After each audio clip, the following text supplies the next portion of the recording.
Hi there, my name is John Honing and I work for the best semiconductor company in the world.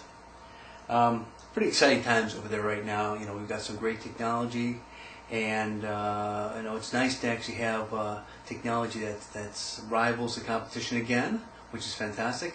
And having both the acquiring ATI and having both chipsets and graphics now to make a full platform really is exciting. We are the only company in the world that does that.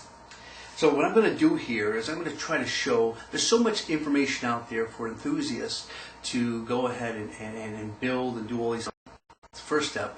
Then I'm going to load up all the OS, and then I'm going to learn how to overclock it. So that's what we're going to try to accomplish here very quickly and show you how simple and easy it is. Because the first thing I'm going to do is going to show you what I'm going to be starting with. I've got a new Gigabyte board, brand new DDR3 board that we just launched, and we're going to be installing the new Phenom 955 processor on top of it. And it's black edition, so it's overclockable. Okay.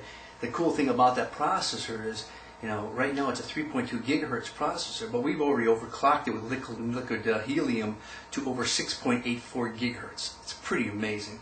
You know, not that you're ever going to do that, but I'm going to show you a cooling solution you can easily put on there and to safely do it yourself. So we're going to use this board, and I've got my friends from Cooler Master. Got a great box. I got the CM stacker. You know, got some nice components from some friends, and so you know the nice thing about this thing, a lot of opportunities to expand that. So what I'm going to do is pull off the side panels so it's easy to work on. Get these out of the way for now. And second, I'm going to go and show you. It's a nice thing with a chassis like this being able to work on it. You know, having to hook up connections and everything else inside here, it's kind of difficult. So this allows you to easily pull out the motherboard, or the location where you put the motherboard, and load it all up in advance. So I'm going to get this out of the way for now, and I'm going to start with the motherboard. So, it's the motherboard, beautiful motherboard we have here, Gigabyte 790FX, and again the model of this is the MA790FXT-UD5P. So again, it's a pretty cool board.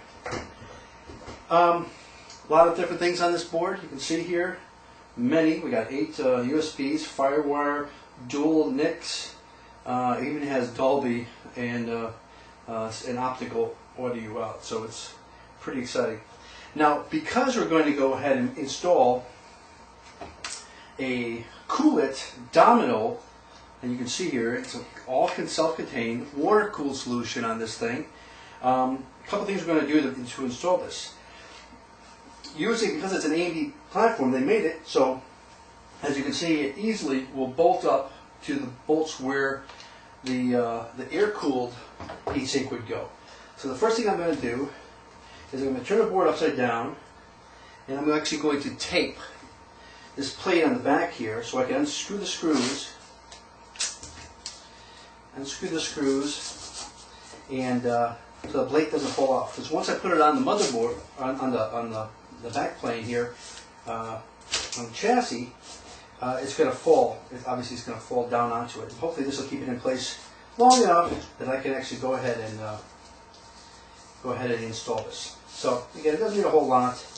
And you know, ultimately it'll fall off and it's fine. Okay, so next thing I'm going to do, I'm going to take off this little back plane here. Actually, I'm going to take a couple screws off now, and we'll do the other screws once I install it on the motherboard. So it'll be the last thing that comes off. So that thing's ready to go. Next thing we're going to do is we're going to install the standoffs. So when you get this chassis, you have to install standoffs on this thing. And it's because it's an ATX board, it tells you exactly what locations to put those in. So the case, and every case you get is going to come with a bag of screws, and you use more than enough than what you need. So I got the standoffs, and it tells me when you put it in A, B, C, F, E, F, G, I, L, and N. Well, looking at that board, I know this location where I is not going to be used. So make sure you don't put it in if it's not going to be used, because it could short out the system. So again, I'm just going to put these things in. Get those things in place here. Like I said, it's going to be A, B, C, E,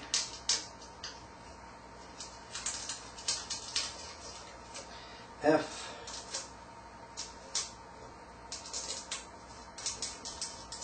G, and use 9 total standoffs on this thing. L, and I'm skipping I, M, and N. Okay, once those are in, we get them down, and then you can take a nut driver, but unfortunately I don't have the size here, so I'm just going to just tighten them down ever so quickly here with a long nose. Use a nut driver, whatever you want. Again, you just want to cinch them down. So if you ever have to take the board off again, these don't spin out on you. So that's good. The other thing is you notice here, it actually has a cool here. So we're actually going to replace this fan, take this fan out altogether, and most of these fans just literally pop out. And hopefully I can pop this out pretty easily.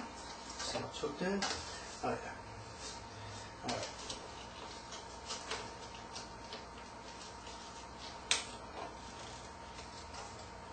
Oh, it's mounted on the side here. Okay. There it goes. Pretty easy. It comes out.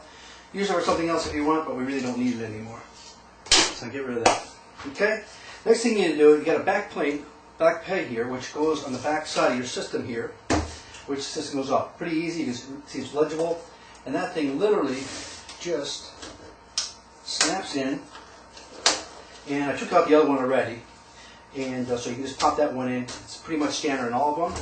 And then I'm going to take the motherboard, which you have here, the back plate. And if you notice here, you got these two little ground straps here. Make sure you go underneath that when you put this thing on, and your screws should line up nicely. Again, in your little bag of screws, you're going to use, just like you use 9 standoffs, you use 9 screws. So I got my little nut driver here, and I'm going to install these screws into all 9 locations. And I would recommend that you just put them in, loosely, and then at the end there, go ahead and just tighten them down. Okay. This way, if you tighten them down early and it's not lined perfectly, it'll make it difficult to put them all in. So like I said, I'm just going to put them all in here, and then we're going to go ahead and go to the next step. The next thing also, having this board, this whole chassis out like this, I can install a lot of other components in advance before putting it in. Some of the things like we're going to install the memory, and since this is the new board, and this is our new Phenom 2 955, which again was launched just recently, it takes DDR3, so this is we're going to install some new DDR3 memory, and you're getting definitely a benefit of DDR3 with it, but you'll have to justify in your mind if it's worth the investment yet. I mean, I think DDR3 is still about 3 times the expense as a DDR2. So is that worth your investment? That's up to you to decide.